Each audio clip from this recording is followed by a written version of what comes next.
What is going on, everyone? Welcome back to Apocaflix Movies. I am Jake Berlin, and I am joined again today by Jacob Bartley and Brian Avellino. And we are here to do, just as the title says, talk full spoilers on Hobbs and Shaw, the latest Fast and Furious movie, starring Dwayne Johnson and Jason Statham.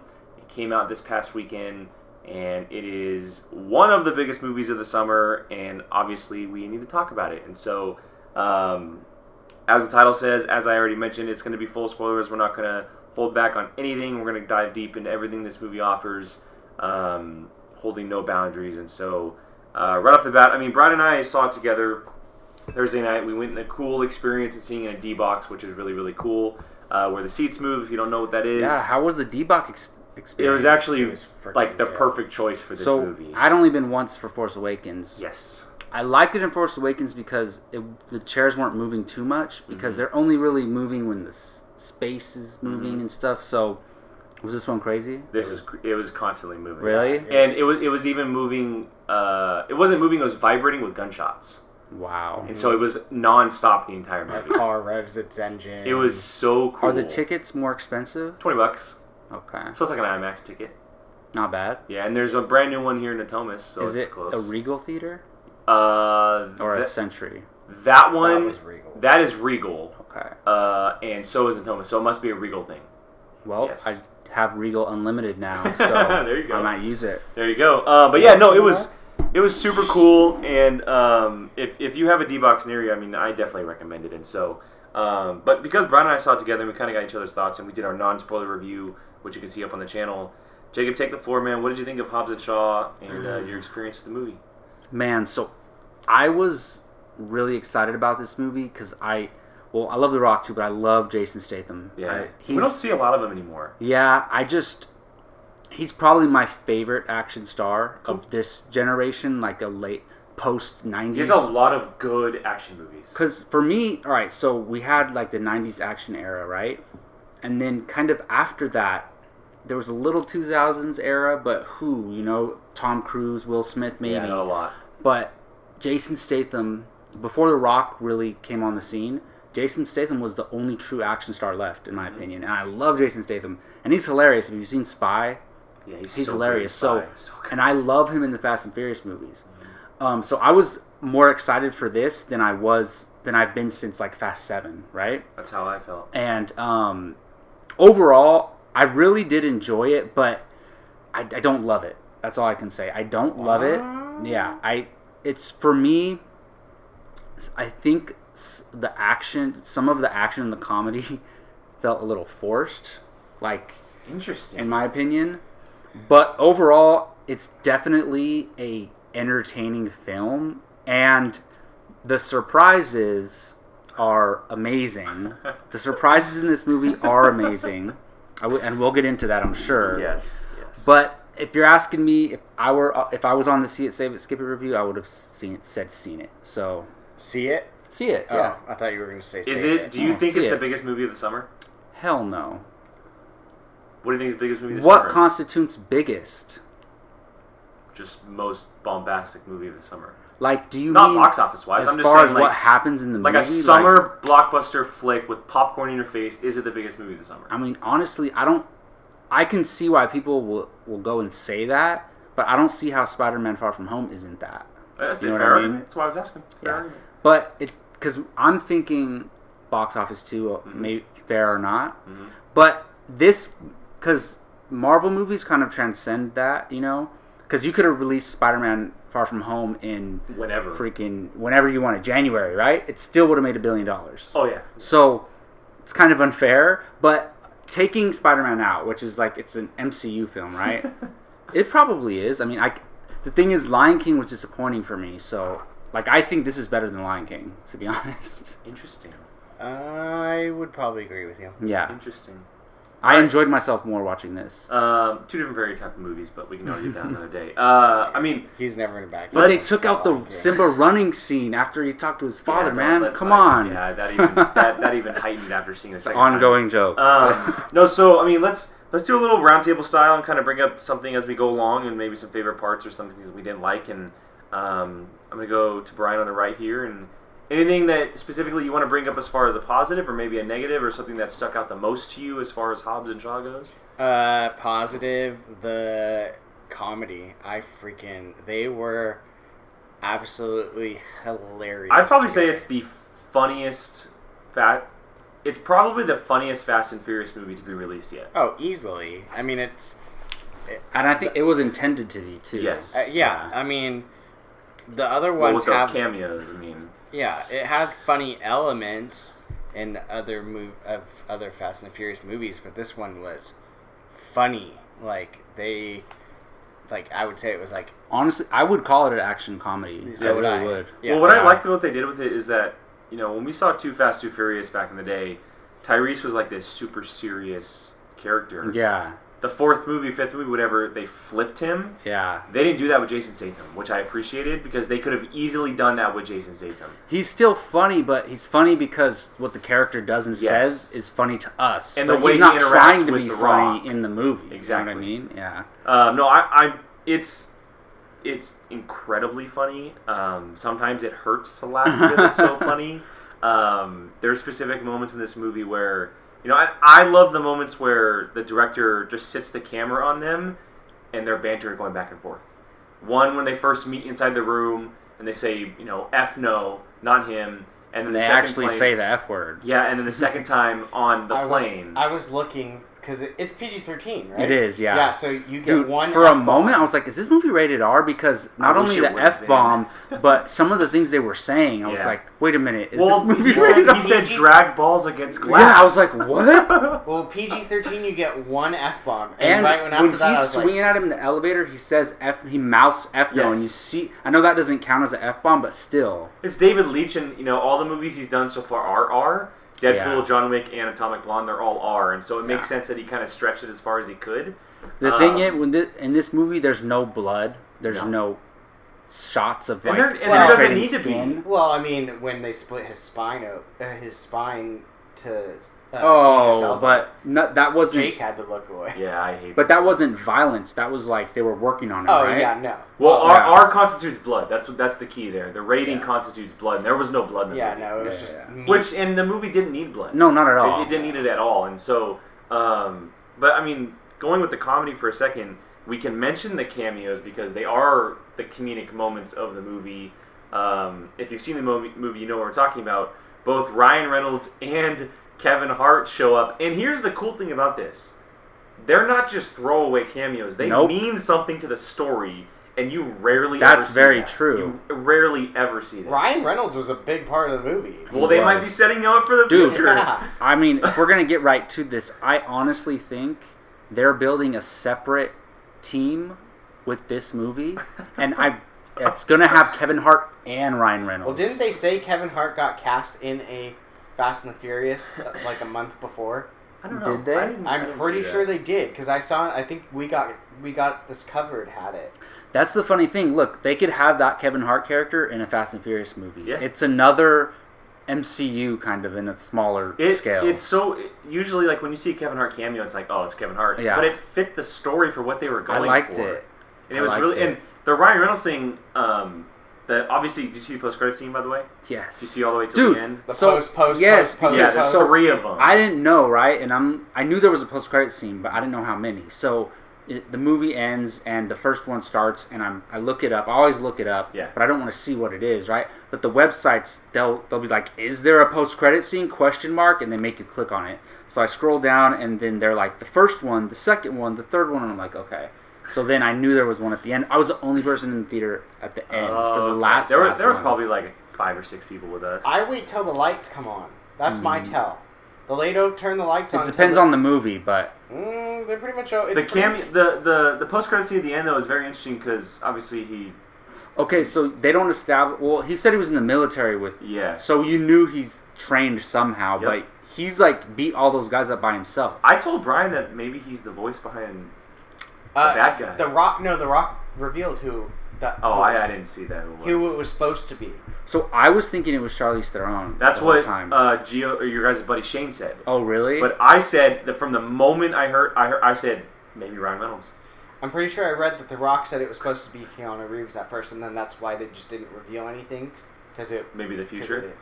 Yeah. To me, it kind of. Oh, you know what? It kind of did sound like Ryan Because Reynolds. when Idris Elba was in the room talking to it, the voice fluttered, and in that moment, I thought I heard Ryan Reynolds' voice. That's what I thought I heard, but I obviously could be wrong. It would be very interesting. Like maybe he's trying to get back at the Rock for something. I could see that. I wouldn't want the villain to be comedic though, if like it turns out that way. Yeah, it'd be a. But it could be a flip where he was pretending to be so comedic, and he's actually serious. But I want to see them and her and Shaw's sister, Vanessa Kirby, on a team together. The 5 of them. And so the thing is, for me, this movie really did feel like setting up some type of team shared cinematic universe. Oh, this is 100% going to be a trilogy. What's her name? Isa Gonzalez. I think all of them are going to be like a new Fast and Furious team. Yeah. And I'm down for that. Oh, 100%. Honestly, the potential that this movie set up is more exciting than the movie for me. Jason Statham and The Rock are never going back to the original Fast and Furious movies. No, Never. No. And I don't know if you guys saw this, but did you see what Tyrese Gibson was saying on Twitter? I heard he was saying something blasting stupid. It. He basically said, the movie didn't make a lot of money. You shouldn't split the family up. That's basically what he said. Yeah. And he was basically throwing shade at The Rock. I'm like, yeah. Dude, you're an idiot. This movie made $180 million over opening weekend worldwide. It'll have legs too. It'll have legs. But outside of comedy, I mean, is there anything else that stood out? I mean, Jacob, is there for you action something you didn't like? Maybe the villain. Yeah, I just. You say the villain, I swear. What? Idris Elba as the villain. So, here's the thing. There's two separate ways you can look at that. Was Idris Elba great in his performance? Yes. Was the villain a great villain? Yes. No, I don't think so. You're crazy. What made him a great villain to you? He was Black Superman. That's not a good enough reason. That's all I can say. All right, he was badass, and he did a great portrayal of it. And honestly, I love that motorcycle, man. That motorcycle is... So the only thing is, they showed that one shot in the trailer, right? The one where he goes under the bus. Yeah. I wish they didn't show that in the trailer, Same, but whatever. That scene, but there was other things that the motorcycle did throughout the movie, and I was like, that is so cool. Yeah. Like, the thing that this movie did, at least with the motorcycle, was show me something new with vehicles that we haven't seen in the Fast and Furious franchise. And I did like that they stuck true to Fast and Furious at the end when he hits the NOS in the car to help them pull the helicopter That whole back scene and on Samoa was incredible. Yeah. That whole thing was awesome. But for me, while the dialogue was funny, I felt like it was a little forced, to be honest. So it felt... Because their banter in the Fast movies, because they have some conflict in those movies too, it felt a little natural, like more subtle. Here it just felt like, all right, we know as soon as they meet, they're going to start talking crap to each other the whole entire time. And it's weird because then they'll go like, oh, we're cool now, and then go straight back to talking crap to each other. And while I love it as entertainment, it just felt a little forced to me. And, I mean, the action is crazy, but it's the Fast and Furious movies. People can't complain if they say they like Fast 7, which a lot of people say is the best. They can't complain because that had, what was it, a Ferrari or a Lamborghini? Yeah. Hopping buildings. Like, come on. So I can't really say too much bad about the action because I loved it in all the other movies so far. But yeah, I just wish they would have toned down a little bit on the comedy. Like, it was just... And honestly, I thought The Rock, Statham was better than The Rock in this movie. I agree with you. Yeah. In my opinion, I thought he was. I guess I really can't choose one or the other because they were together. Yeah. Oh yeah. Like so, like all the time, and they worked so well together. And in their outside moments, like when Jason Statham was with Vanessa Kirby, their moments were good. Or when The Rock was with his family, those moments were good. I guess I mean, I went in with specific expectations, and I really, really, really enjoyed pretty much all of it. I knew what I was getting myself into, and I just accepted it for what it was, and it blew the doors off of any kind of Fast and Furious action so far for me because of the nonstop and the creativeness that they took to it. I mean, I mentioned the scene in Samoa. That whole sequence was just incredible, and how they mentioned about going old school with, you know, the Samoan weapons. So I loved that. So in the trailer, they show that scene where he's like, Mom, where'd all the weapons go, right? And I'm like, what the heck? How are they going to fight these guys? But they set it up so well with because they screwed the barrels and everything. They screwed themselves over with the activation gloves for the guns because Yes. she was able to hack into it and deactivate them. So that was pretty clever. It was very, very creative in the ways that they were able to fight, not just between like The Rock, Statham, and Idris Elba, but all. And it was cool because there was this whole theme of like man against machine, right? Idris Elba wanted man and machine, wanted all these people to become machines, and then you have that fight at the end where none of them have guns or any technology, and they're fighting these guys who have guns. Yeah, it was really cool, and I think that a lot of people might be able to look at this movie and be like, oh, the Samoan scene doesn't really fit or it doesn't make sense in the story, but it kind of worked for me. Like I think it made sense. And I thought that was so cool. I loved it because here's the thing: if The Rock wasn't Samoan and his character wasn't Samoan, and they just did something like that randomly, then it would feel kind of weird, right? But because it has to do with his character, and it added depth to his character, right? Because we don't really know much about him until this movie, you know? So, and we know all about Vin Diesel and his whole family and everything, right? But we don't know anything about The Rock's character. So we do know it's a Hobbs and Shaw movie. And we do know a decent amount about Statham's character too. We know everything about him. We knew his a lot brother, about him, his sister, his but mother. we learned more about him. Well, yes, we learned about the whole Black The Ops Shaw thing. family are badasses. Luke Evans is still alive, right? No, he said. Remember, dead. Jason Statham said he had to kill him in the movie. He said it made me kill my brother. I thought he was alive, but No. he said it No. during He the was movie. talking about Idris Elba. No, I think He was talking about Idris Elba when he said that. no, He said, "You made me kill one of my brothers, you." He said that to Idris Elba. I know that line that you're talking about. I could have swore he was talking about his brother. I think you're wrong, Jake. No, he's talking about Idris Elba. I know that exact line you guys are talking about. All right, I'll wait until I hear it again or get some kind of confirmation. But I could have swore he was talking about his brother. Yeah, you're wrong. No, why would he kill his brother? Why would he kill his brother? I don't know. They were both bad guys. No. They wouldn't just reveal I that. hope Luke Evans. They wouldn't reveal that in a line like that in a movie. It would be because Luke Evans, he was in a post-credit scene in the hospital. He was in a post-credit scene in the and that's the last time we saw him. Yes, but I don't know I don't know what the post-credit scene was like. Maybe that was Jason Statham killing him. I don't know. Yeah, no, because I know it's at the end, right, when he's holding the gun up to. I think so. Up to Idris Elba, and he says, "You made me kill one of my brothers, you," and he's talking to him because he thought he killed him. So that's how I took that scene. But Luke Evans I'm pretty sure he's still alive. That's the whole point of that. If he is, I'm happy about it. The four of them together. So I want to see him come back too. Yeah. He would fit inside this world. The thing is he's a full-on criminal. He's a full-on criminal. All of them are. I wouldn't clarify. Vanessa Kirby's character. So they broke the mom out of jail. Hattie Shaw, she's right, straight as an arrow. They are all criminals, really, but are they evil or are they actually bad people or not? They kind of flip Jason Statham, right? Like he's the reason why he was all rogue and everything was because she's he was an set MI6 up, right? agent, so she did something bad to save her mom, but I wouldn't clarify her as a criminal. Personally. I mean, legally, she's a criminal right now. So. We don't know what they did. They broke her out of jail. It didn't show anything. Please. It didn't show anything. Well, Shaw, ready to his go. mom, and his brother are criminals. Yes. Very true. But so Vanessa Kirby though was amazing in this movie. Put her in every action movie ever. She was like the biggest surprise to me as far as what I enjoyed the most and I love that scene when her and The Rock first meet and they're fighting. They're not really fighting. She's fighting him and he's basically just playing defense, trying to explain everything. And of course, like. They don't want to show The Rock hitting a girl, right? Yeah. But at the same time, they played that very well because you're talking about the part where he just picks her up. he could have knocked her out easily, right? Oh, that scene where he just goes... And he just picks her up. Yeah. So, like, I love that because she's just hitting him and he's just dodging her shots and well, and everything. then they come back to it later when he was explaining to her, I could tell that you didn't kill him because you weren't trying to kill me, you were trying to fighting to run away, not kill me, yeah. The whole explanation of that all really made sense when you look back at it and you're like, oh, okay, that makes sense. Yeah, I said it in our non-spoiler review, but a lot of times in these movies with Fast and Furious, and there's a lot of good, powerful women in these movies, right? Michelle Rodriguez obviously is always the standout.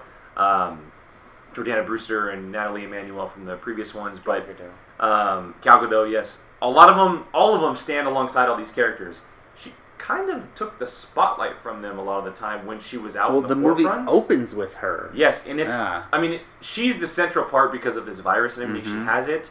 But when she's in these moments of, like, they're all fighting and everything, there's moments where you forget about Statham and The Rock, and you're kind of focusing on what she's doing because she's so badass. To me, anyway. Yeah, Jake was definitely paying attention to her.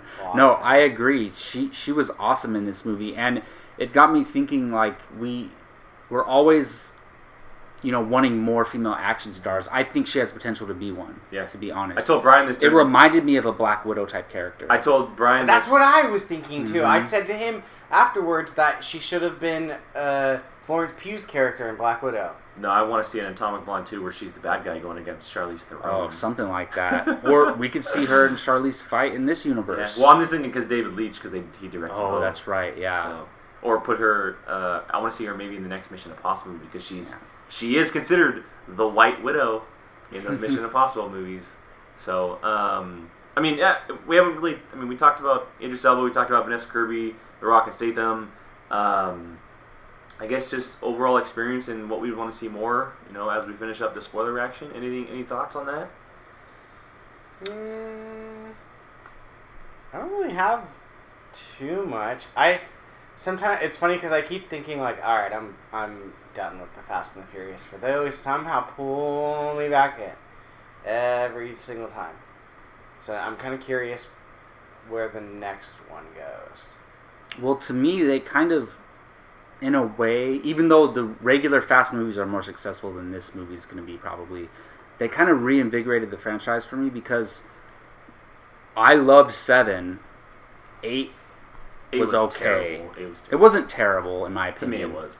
It wasn't terrible, but it was definitely a step down, right? Mm-hmm. They kept getting better and better and better. Like 4, 5, 6, 7. And then they 8. just kept getting better. Mm-hmm. And then 8 was kind of disappointment. So I would have been fine never watching one again. But now, this movie, honestly, if they said, okay, we're doing Hobbs and Shaw 2, whatever it's going to be called, and we have Ryan Reynolds, Kevin Hart coming back, Keanu Reeves maybe, and we're doing Fast 9. Well, we already know they're doing Fast 9, but comes out next May. I'd be more excited for the Hobbs and Shaw sequel than Fast 9. I agree.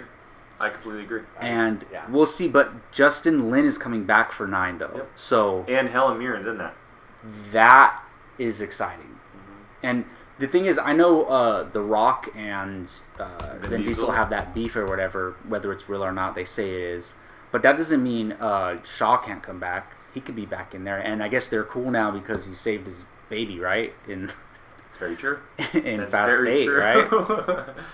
I would love to see more from this franchise. I think I agree with Jake where it kind of did reinvigorate my love for it because I didn't like 8 at all. I was really, really disappointed by 8. Oh, wow. I just thought it was like a giant step down in my opinion. And it was just on TV the other day, and I watched it, and I was, like, disgusted by it all. But really? Wow. Yeah, I just didn't like it at all. And Charlize Theron, though? Her character wasn't that much for me. I love her, but her character wasn't really that much for me. So I would much rather see a sequel to this rather than a Fast 9 or a Fast 10. We're getting Fast 9 next May.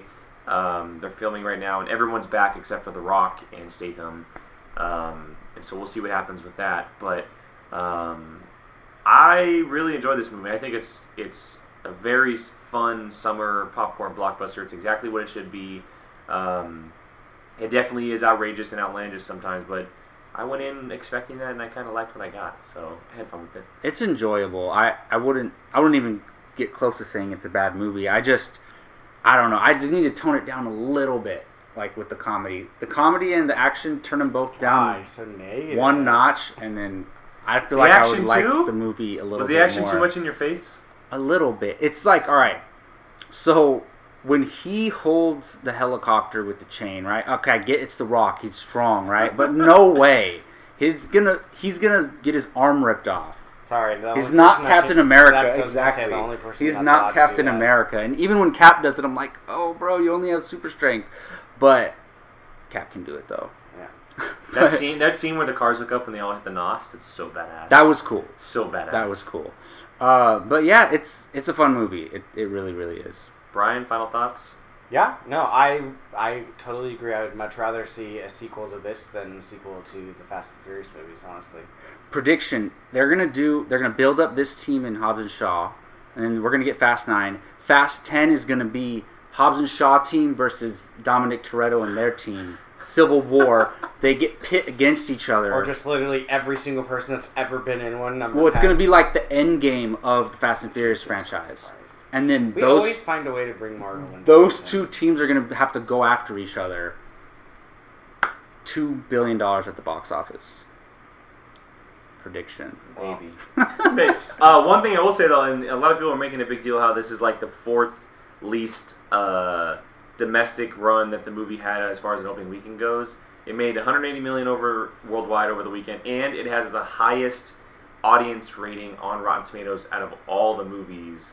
And so clearly people are liking this. All the Fast and Furious movies. It has a 90% on Rotten Tomatoes as far as audience goes. So are the old movies, because you know how Rotten Tomatoes started verifying the audience score? Are the old movies now verified too? I don't think anything. I don't know if 1, 2, and 3 are. Yeah. I believe 4 and on is. Okay. If not 4, then 5 and on is. Because Fast 5 was like in 2011 or something. That's kind of because it used to be where like anyone can vote on Rotten Tomatoes, and now I don't know what they did, but they did something to. Oh, where you have to verify your ticket or something like that. So now I'm it's not sure. It's like I'm not sure. Before it was like even if you haven't seen the movie, you could vote, and now. If you're going to talk crap, you have to pay for it. Yeah, exactly. I'm not sure. That's interesting. Yeah. Well, either way, Hobbs and Shaw's got a sweet 90% No, for it's audience, 65 million about right at the. Yeah, I think it was domestic. a 60. But it's like you said, it's going to have legs, and It's gonna. for this franchise, overseas is what matters more. Mm-hmm. And the movie hasn't even opened in China yet, and that's the largest market it's going to hit because they For- love these movies. Absolutely, they yeah. love these Absolutely, movies. So, yeah. all right, well there it is, guys. Our spoiler discussion for Hobbs and Shaw, the latest Fast and Furious movie. Fast and Furious presents Hobbs and Shaw. Dwayne Johnson, Jason Statham, Vanessa Kirby, Isaac Gonzalez, Idris Elba, directed by David Leitch. Make sure you leave your thoughts down on the movie in the comments below. Love to hear from you guys. What we think, what you think, where you want to see the franchise go, if you want to see them merge, the cameos from Ryan Reynolds and Kevin Hart. Leave everything down there. Make sure you hit that like and share button. Of course, subscribe. Subscribe. That really, really helps us here. And thank you for joining us on this episode of our spoiler discussion. So for Brian, for Jacob, for myself, again, thank you for joining us, and we will see you guys next time. Hey everyone, Jacob Bartley here. Thanks for watching. If you want to check out something similar from Apocaflix movies, click this video up here. You want something a little bit different? Check out this video down here. If you haven't done so, please subscribe to Apocaflix movies and let us know your thoughts in the comments section. We always love to hear from you. Thanks for watching.